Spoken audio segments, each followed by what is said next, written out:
दिल्ली विधानसभा के चुनाव से पहले काफ़ी पहले आम आदमी पार्टी ने अपने कैंडिडेट के फहरिस्त का जो है अब वो अनाउंसमेंट करना शुरू कर दिया है, ऐलान करना शुरू कर दिया है और दूसरी लिस्ट इन्होंने जारी कर दी है। इस बीच की बड़ी खबर सामने आ रही है कि अवध ओझा सर काफ़ी चर्चित है। आप जानते हैं यूपीएससी की क्लासेस दिया करते हैं और अपनी बयानों की वजह से वो काफ़ी ज़्यादा जाने जाते हैं। रील की इस दुनिया में, 60 सेकेंड की इस दुनिया में अवध ओझा सर को आपने ज़रूर देखा होगा। भले आपका यूपीएससी से कोई नाता हो या ना हो, अगर आप मोबाइल का इस्तेमाल करते हैं और रील्स देखते हैं तो एक न एक बार अवध ओझा सर आपके सामने ज़रूर आए होंगे।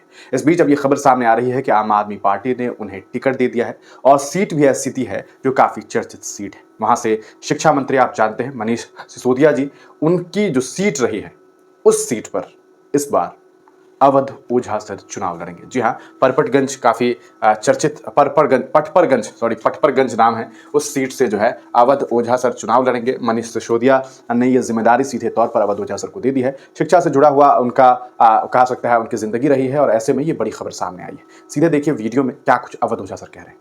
सादर प्रणाम सभी लोगों को।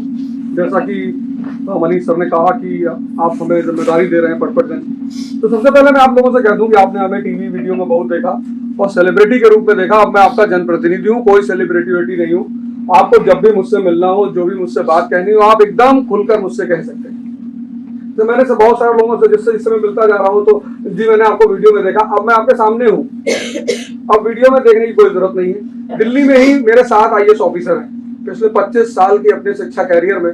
मगर अगर सिर्फ आईएएस ऑफिसरों को देखूं तो मेरे पास हिंदुस्तान में 1300 आईएएस ऑफिसर हैं, मतलब सिर्फ आईएएस ऑफिसर। बाकी तो आईआरएस और आईपीएस, इनकी तो मैंने कभी अपना वो गिनती ही नहीं की। और शिक्षा एक ऐसी चीज है जो किसी भी समाज, आप जब भी किसी समाज का इतिहास पढ़ेंगे तो आप आज ही देखिए दुनिया में जितने देश परेशान हैं उनकी शिक्षा व्यवस्था ही परेशान है। आप कोई ऐसा मुल्क नहीं पाएंगे जहां शिक्षा व्यवस्था अच्छी हो और मुल्क परेशान, तो संभावना ही नहीं है, क्योंकि शिक्षा का संबंध आदमी के मन से है। जानवर जो है वो ट्रेन किया जा सकता है, उसको शिक्षा नहीं दी जा सकती। सिर्फ इंसान है जिसको शिक्षा दी जाती है, और शिक्षा का सिर्फ एक उद्देश्य होता है कि उसकी यहाँ की रोशनी को जला दिया जाए, कि वो उसको दिखाई पड़ने लगे कि सही क्या है और गलत क्या है। तो अगर हम इस कार्य को कर ले गए, जैसे कि 1947 में जब भारत पैदा हुआ तो सबने एक सपना देखा, और ऐसा नहीं कि ये देश पैदा हुआ तो ऐसे कोई देश नहीं था। 1787 में अमेरिका भी पैदा हुआ, हमसे बुरी हालत थी उसकी, 13 राज्य थे उसके पास, और सब झोपड़पट्टी स्लम एरिया, ये हालत थी 1787 में। लेकिन उन्होंने अपनी शिक्षा पर ध्यान दिया और 1945 में विश्व की शक्ति बन गए। और राजनीति में जो है वो जनता ही राजा होती है। मैं तो आपका प्रतिनिधि हूं।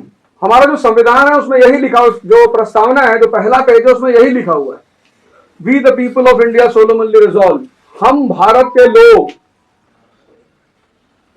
तो ये जो आप बैठे हैं, इस देश के असली राजा आप हैं, सत्ता आपको दी गई है और आपको इस सत्ता के साथ ये अधिकार दिया गया है कि आप जिनको चाहें उसका अपना प्रतिनिधि चुन सकते हैं। आप अभी मुझसे मिल रहे हैं, 1 दिन से 2 दिन से मिल रहे हैं, और आप मेरे बारे में बहुत कुछ सुनेंगे। सुनकर कोई राय मत बनाइएगा, मैं अच्छा हूं, बुरा हूं, आपके लायक हूं, नहीं हूं, या आप मुझसे मिलकर ही राय बनाइएगा। और अगर आपको लगेगा कि इस आदमी को विधानसभा में पहुंचाना चाहिए। देखा दोस्तों आपने अवध ओझा सर को, उन्होंने साफ तौर पर यह बात कही है कि किस तरह से उन्होंने खुद अकेले 1300 आईएएस ऑफिसर बनाए। कई बार लोग ये कहते हैं कि अरे अवध ओझा सर तो सिर्फ बातें करते हैं, लेक्चर देते हैं, बता दे कभी कोई एक आईएएस ऑफिसर उन्होंने जो है बनाया हो। तो अभी ये उन्होंने खुद दावा किया कि हमने 1300 आईएएस ऑफिसर बनाए। ये तो सिर्फ आईएएस ऑफिसर की बात है, आईएफएस, आईआरएस, इन सबको तो मैं काउंट भी नहीं करता हूँ, गिनती भी नहीं करता हूँ।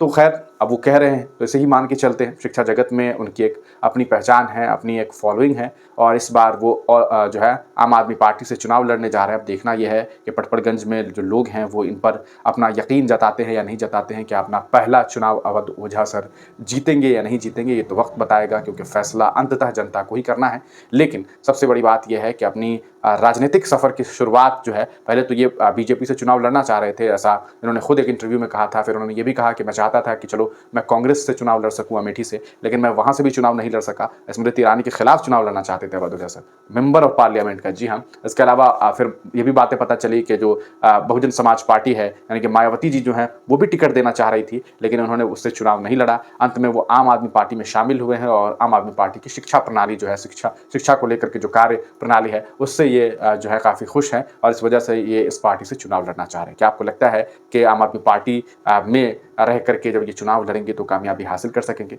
अपनी राय कमेंट सेक्शन में ज़रूर दें।